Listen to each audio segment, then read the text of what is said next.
Hello and welcome back to PSLabor Talk. In the studio today we have Rick Torres, President and CEO of Permanent Solutions Labor Consultants. How are you doing today, Rick? Doing well, James. How are you? I'm doing well, thanks. One of our previous guests, Cliff Hammond, is back with us today. Cliff is a labor law attorney at the prominent Detroit-based Nemeth Burwell law firm. How are you doing, Cliff? Doing great, James. Thanks for having me. Great. And we're very excited to be talking with Michael Lotito, a preeminent labor law attorney with Littler & Mendelson, one of the world's leading labor law firms. Michael's joining us via phone from San Francisco. Can you hear us okay, Michael? I can, James. It's a pleasure to be with you all. Fantastic. I'm your host, James Bishop. Okay, gentlemen, we have some very interesting topics to cover today, so let's get right to it. We know that politics are a chief concern of top-level union officials. Does that preoccupation with politics create any obstacles when serving your clients? And this is really for Cliff and Michael here. Well, in the political sphere, I'll tell you right now, practically speaking, what we've seen right now is a logjam. We've got negotiations that are pretty much on a hiatus for the last couple of weeks because we can't get a rep to the table.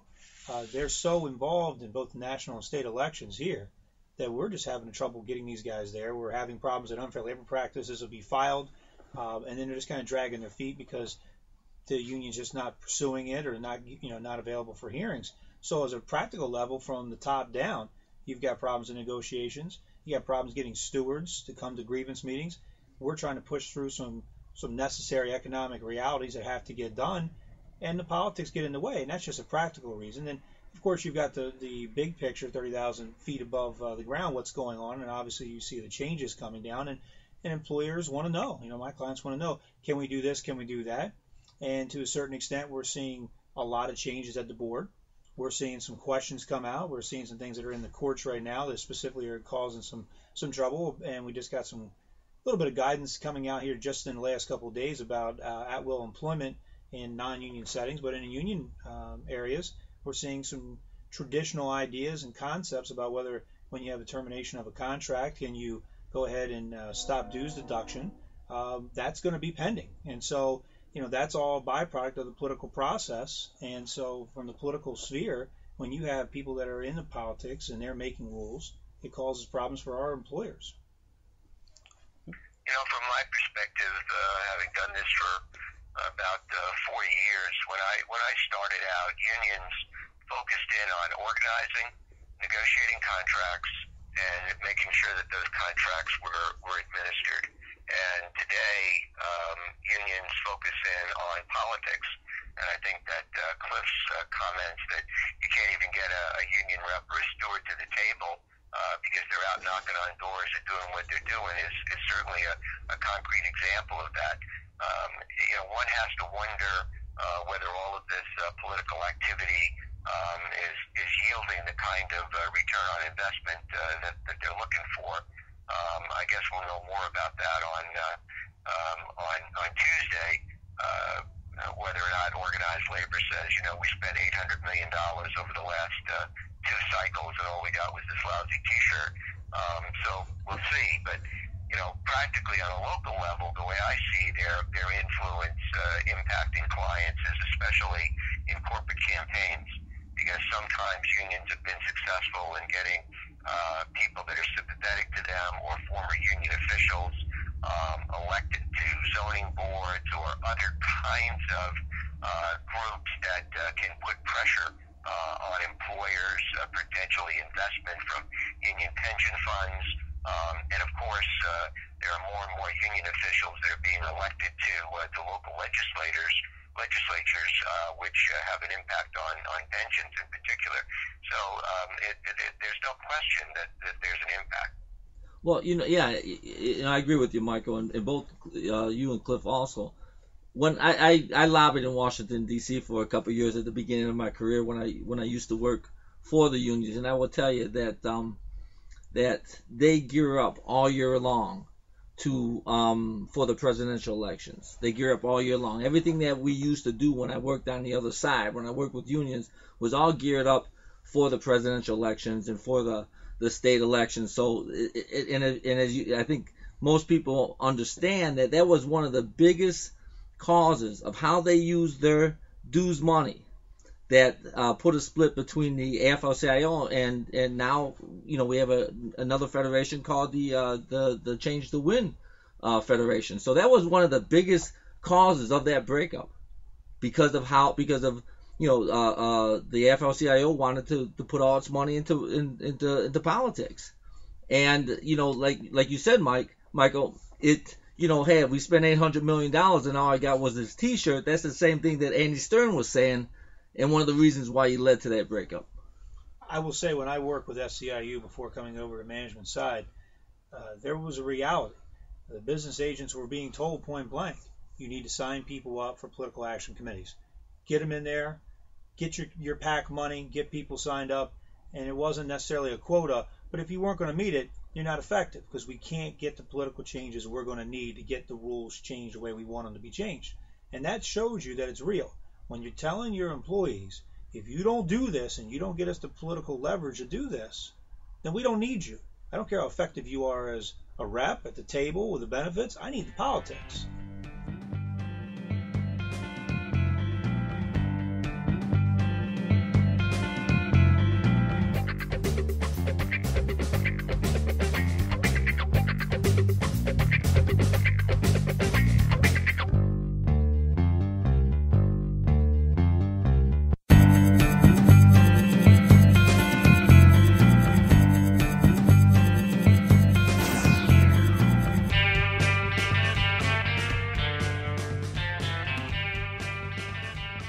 So lately, labor disputes, political or otherwise, have been making waves in the media.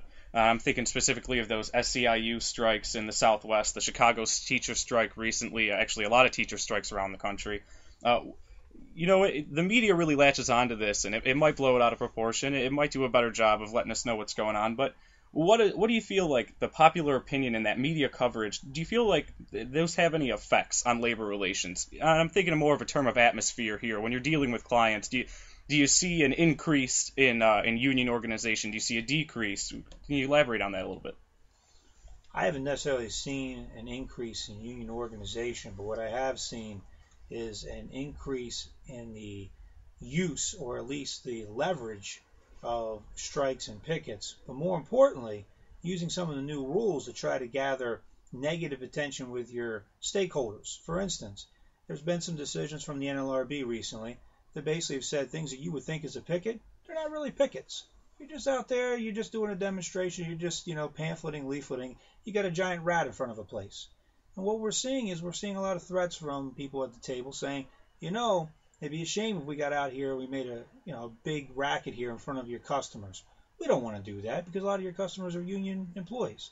Why don't we be friends? Why don't we settle this? So what I'm seeing is that while it's not necessarily something that as a broad reach is really reaching out any larger than it was before and really isn't palatable to everybody, my clients still don't want to have the negative publicity. You'd rather have positive. You don't want to have that. So it is still an impact. And you have some clients that say, I'm willing to take the risk. You have other clients that say, for whatever reasons, whether it's economic, whether it's because it's political, because of the people they're in business with, it's still a legitimate reason. And we just had a massive strike averted on the eve of it, and they were calling some of the largest retailers in the country, telling them, just want to let you know, if this goes on, we're going to start putting a picket up in front of your place, even though you're a secondary employer here. And so as a change in the rules have taken place, there are some employers that are taking heed to these rules, and they're definitely becoming more aware of how this could affect people and their relationships. So you think then, Cliff, that media coverage and that popular sentiment, that has mostly an effect on the employers then, the clients here, the ones who are trying to negotiate with the unions, not the unions themselves. Yeah, and I can't speak to what the people out there and that are watching it. I can only speak to my clients and what I see and what I hear. And what I see and what I hear are, I've got employers who don't like to have negative publicity. And so if you've got media that's going to take it, of course that's part of the process. I've got other people who don't care. They've got to run a business. At the end of the day, they understand the bottom line for long term is there. But I have seen in the last couple years, I would say, specifically in the last 18 months, I've really seen an uptick in the aggressive nature of currently organized facilities saying, well, we're going to go picket. Not necessarily go strike, but we're going to go picket. That's what I've seen. And I've seen my employers become a little bit more concerned that they're willing to do that. And I think these also have an impact on the public, and I think that one of the issues that we've seen, and in the Union of California is that it's really beginning to split people. I think in a way that I think has very serious national implications. Being more specific, many people in the private sector over the last several years have seen 401ks decline, layoffs, and all of the other things that people have suffered and are familiar with. And at the same time, in the public sector, we have an incredible crisis here over union unfunded liability with respect to pension funds in the public sector. We've had several cities go bankrupt. And what has happened is that the private sector people are having disputes with the public sector people. And in the San Jose election, over there, ordinance that was passed overwhelmingly, there were even stories in the local press about individuals making negative comments about firefighters, etc. I think that this is extremely, extremely dangerous because having those kinds of divides in the country have very, very long-term social implications that are just not good. So I worry about that. You know, and divides, and as Michael was saying, divides within unions attacking, you know, like the private sector attacking the public sector unions. This is nothing that is new. As unions, there was a time when unions had the core industry, and they were happy within the core industry, just like the Teamsters or the SEIU. And now that organizing or union activity has opened up, there really is no union that has just a sole core industry. And so you see in the infighting is, you know, between unions, but even between regions in the same unions or locals is just exploding. And Michael's absolutely right. It causes a discord, and that's never good.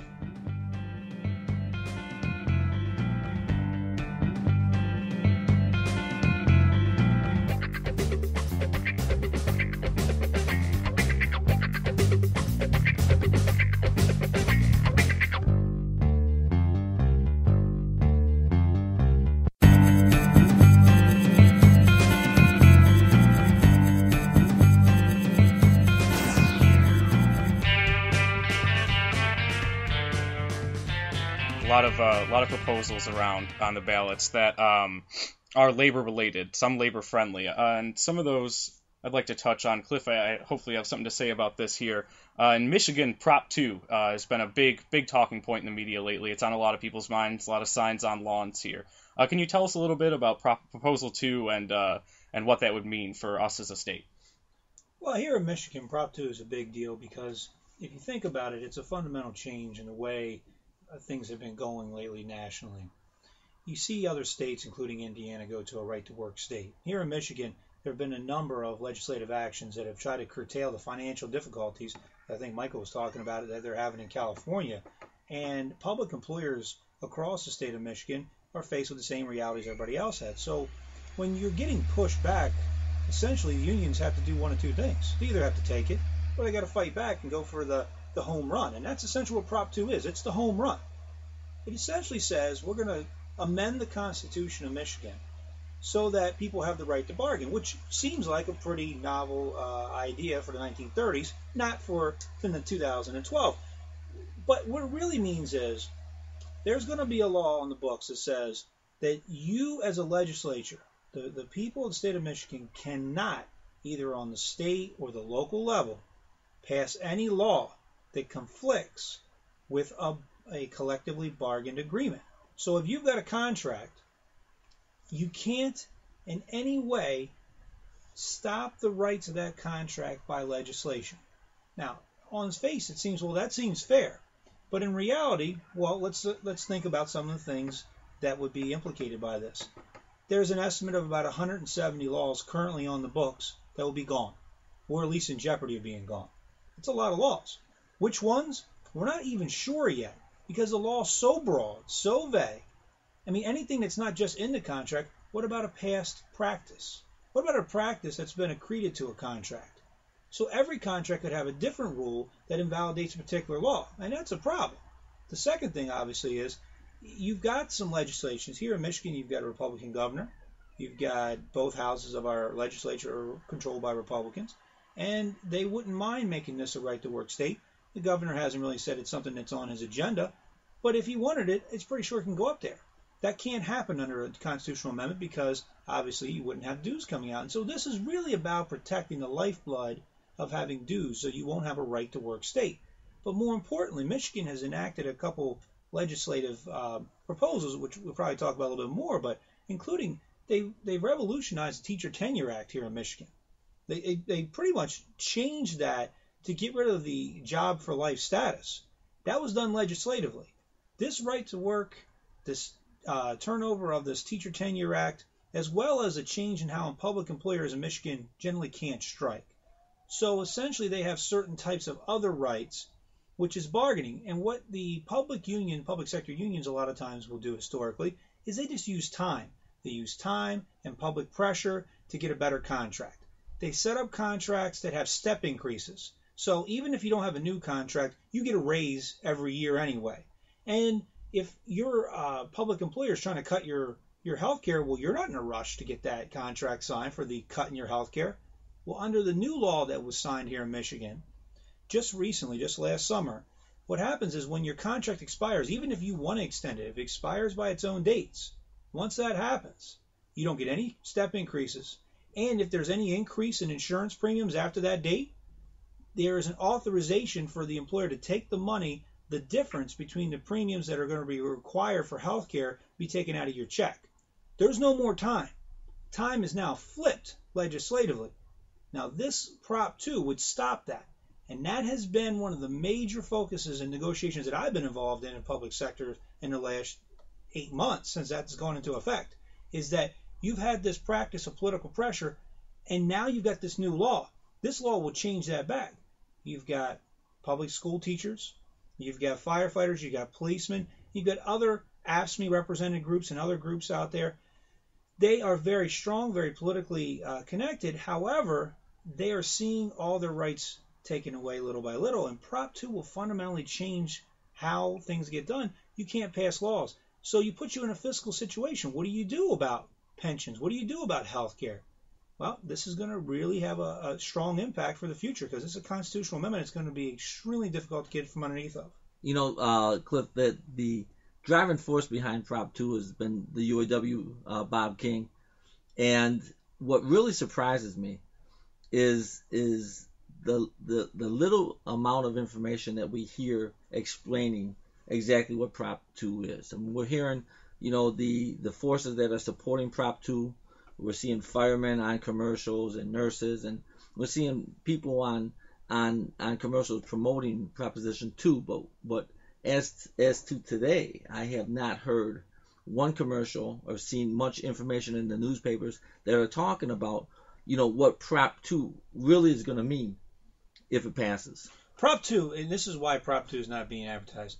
There's a group of people that have benefited from the Public Employees Relations Act here in the state of Michigan, you know, publicly collective bargaining, and they have a war chest, if you will, of money. If Prop 2 doesn't pass and things continue to go the way they're going right now, that gravy train is going to end, essentially. That's why you're seeing the campaign ads in this state, at least, for one side and not the other, because the other side really is who?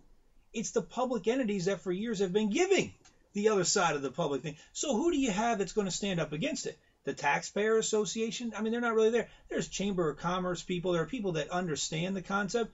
But in reality, this was an unbelievable deal for the unions to get this onto a constitutional ballot because you don't know what you're signing. And Rick has said out here, I mean, you see commercials, and it has nothing to do with what we're talking about. They'll have people on the auto line here in Michigan, and they'll say, you know, collective bargaining is what made my life. Well, that's great, but that's not what this is about. This is about right to work. This is about Tenure Act. This is about not being allowed to change and keep things solvent, essentially, and be able to do anything through the legislature, taking away the Republican form of government and putting it back in the hands of public unions. Well, right, and that's why every commercial that you see is designed to create an emotional response.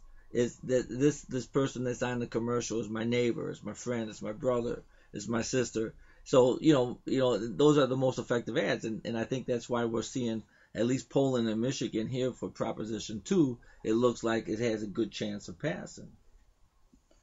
Michael, I think that that Prop 2 discussion that I've been listening to is fascinating and frightening. And it's amazing to me that something this far-reaching is not getting national attention, or a lot more national attention.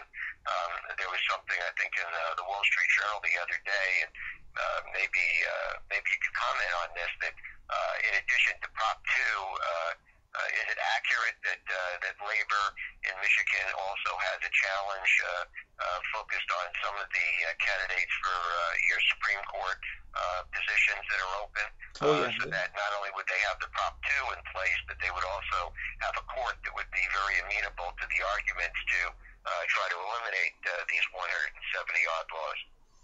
No, you're right. You're 100% correct on that. They're really supporting the candidates that have, at least to this date, have shown that they would be favorable for changing the way the laws are done, or at least enforcing them the way they want them to be done. So you got a two-sided effect. You're going to get me on one way or get me on the other. And if not, if they get both of those initiatives in there, it's going to be difficult to do business in Michigan in the public sector without dealing with the unions. And that's it. And I think that goes hand in hand. I mean, you see the money that they're spending promoting, different state Supreme Court judges also. So yeah, it goes hand in hand. They have to have that firewall. Well, Michael, I have heard that if Prop 2 is successful, that perhaps the next target for something like that is Nevada, because I believe this is accurate that the right to work is not a constitutional provision in Nevada, and there's been at least an argument that if you have a constitutional right to collective bargaining, that could invalidate a statutory right under 14B to have a right to work state. So this is something that I think has incredible implications for the country.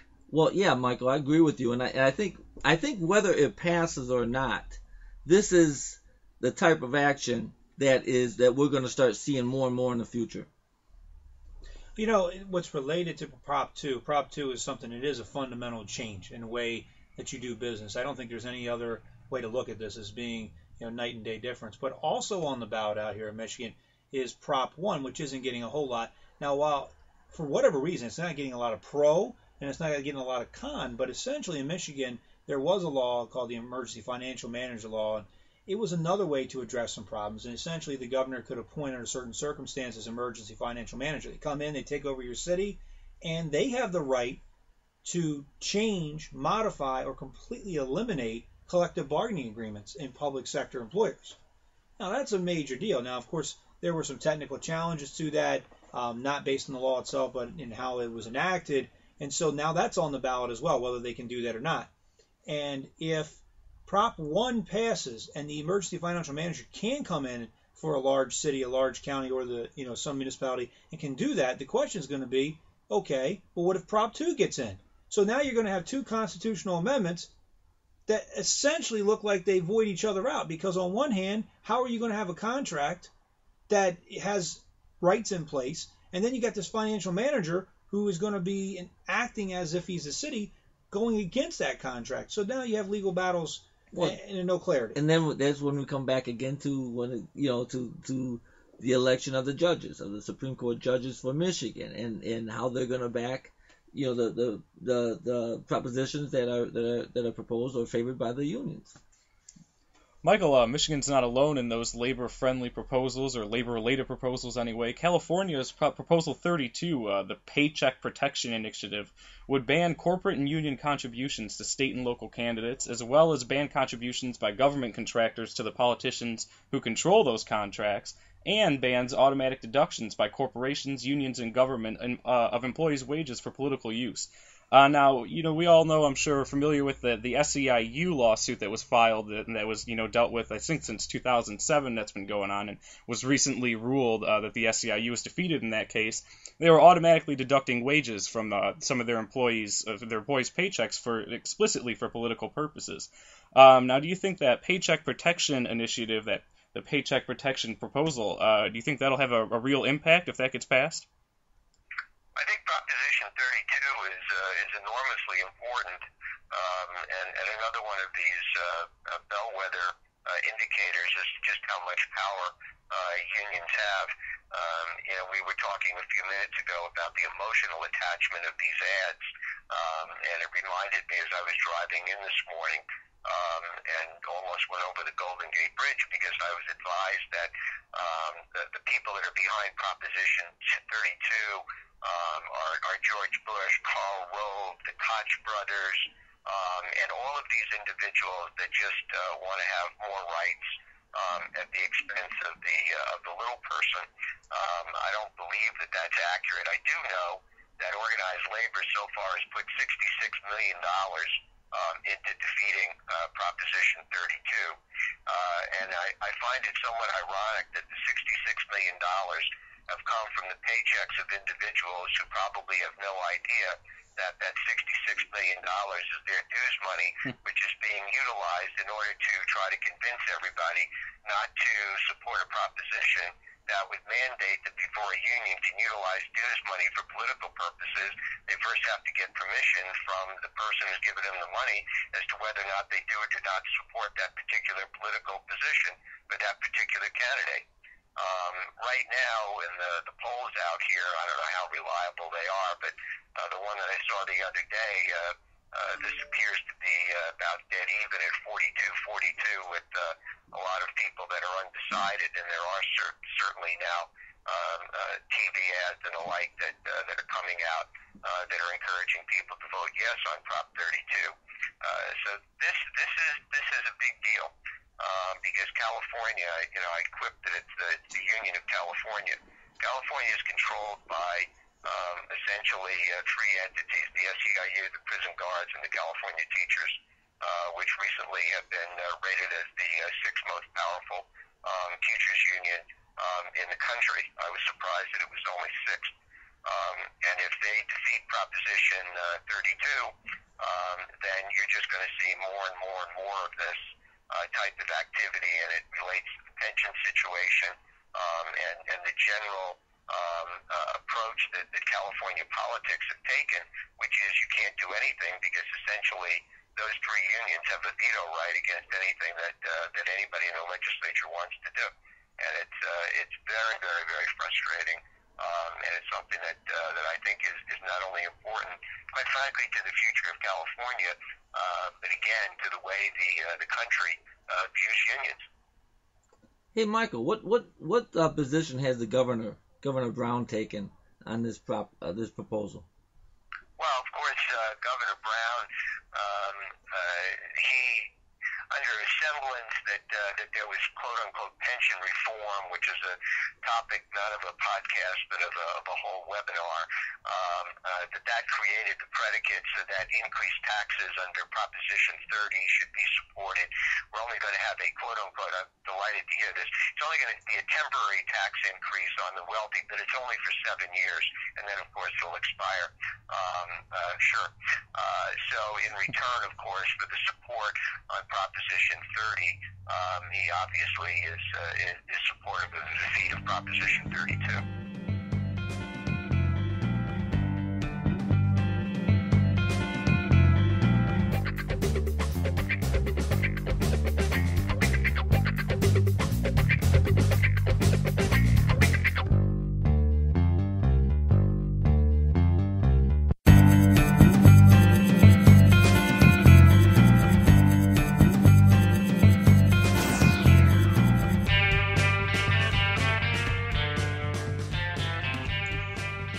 This is for everyone in the room, and for you as well, Michael, down in sunny San Francisco. I know we're all jealous.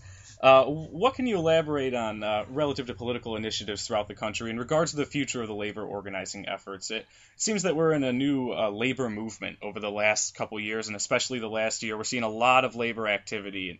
And, as far as these ballot proposals go and the general atmosphere during the election and post-election, what implications do you think those will have, and where do you think this labor movement is heading? Well, elections matter, if the president is reelected, If that's what the country thinks is the best thing to do, organized labor is going to be insisting, I think, on a huge payoff. The fact is they didn't get EFCA the last time, and so you're going to continue to see a very active labor board. You'll see the Department of Labor going forward with their new interpretation under their rulemaking approach with respect to Labor Management Reporting Disclosure Act, with respect to so-called persuader activity. And I think that labor will basically say, quote unquote, we hope this was worth it, but we're going to have to see a huge return on our investment. If, on the other hand, the country decides that we need a change, I think that will slow down some of those initiatives, at least for the short term. But the fundamental fact is organized labor, even though it's down to about 12% of 130 million people or so, and 6.9 in the private sector. There's so many millions, if not trillions of dollars with respect to pension funds and other political wealth that they have through hard dollars, as also through people power, that there's still going to be a factor in this country. And that's not necessarily all bad, because there does need to be a check and balance. And obviously, unions back in the 30s and the 40s, I think most people would agree, made a very valuable contribution and can still make a contribution today when employers do not treat their employees correctly. But I think that the power grab and and some of the things that we've talked about today are quite frankly very troubling, and that's why I think that this election is extraordinarily important. You know, Michael, I think that that if you look at, even though the union, the membership is going down, you look at the wealth of the unions nationwide, and it really hasn't changed all that much over the last 10 years. I feel that over the last couple of years, and Cliff and myself have discussed this numerous times, they have not really, they have not really raised a lot of stink over the non-activity as far as moving forward and making changes to the labor law, like the expedited election. And I think they've been sitting on their hands, because I feel that there already is something in the works for after the election.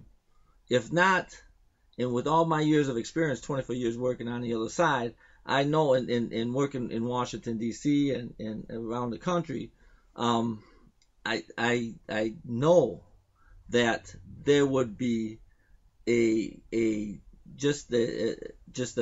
vocal response to nothing happening, especially after putting so many hundreds of millions of dollars. And I don't think a lot of people realize how much money unions actually put in, for political activity.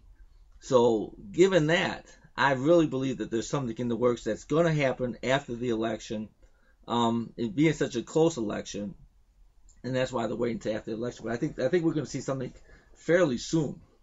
I agree with that, and I think it's so a lot of these things are in the queue, like the LMRDA. The rule has been out there, and OMB hasn't gotten it yet. So we're waiting for that. I'm sure that all of these regulatory agencies have basically been told to take a low profile over the last several months, not to create a political issue. So I think it's fairly clear as to where all of this is going. And just to put an exclamation point, it's not only the dollars that they have, but it's the number of people, going back to one of the opening points that was discussed. You can't get somebody to negotiate a collective bargaining agreement. You can't get somebody to process a grievance. You can't get somebody to schedule an arbitration. How come? Because they're out knocking on doors. And all these points kind of lead to the bottom line here. How you look at the percentage of unionized employees go down over years, and I think some people in labor think it's hit rock bottom in this time.